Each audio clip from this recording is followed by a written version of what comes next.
প্রিয় শিক্ষার্থী, আসসালামু আলাইকুম। এইচএসসি 26 ব্যাচ তোমাদের জন্য আজকে নিয়ে আসলাম এক মার্ক কমন। 1 মিনিট সময় নিয়ে এমসিকিউটি দেখবেন, তাহলে এক মার্ক কমন পাবেন ইনশাআল্লাহ।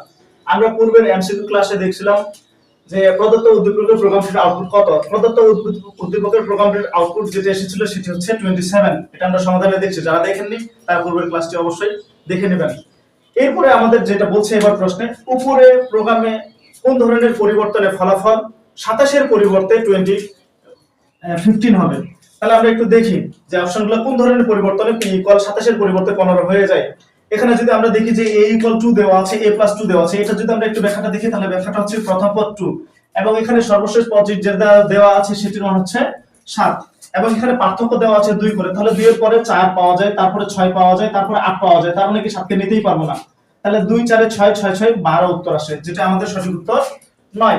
এবার আমরা পরের অপশনটিতে যাই, খ নাম্বার অপশনে। খ নাম্বার অপশনে দেওয়া আছে a = 1, তাহলে প্রথম পদ হচ্ছে 1, এই তো।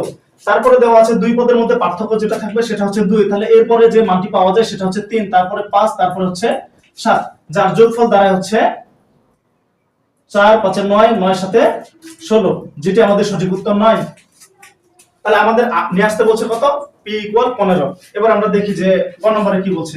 গ নম্বরে বলছে a = 3, তার মানে প্রথম পদ হচ্ছে 3, দুই পদের পার্থক্য হচ্ছে 2, 3 2 এ 5, তারপরে 7, যেটার উত্তর দাঁড়ায় 3 5 এ 8, 8 7 এ 15।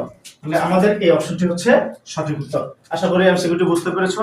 ইনশাআল্লাহ এখান থেকে আমরা এক মার্ক কমন পাবো।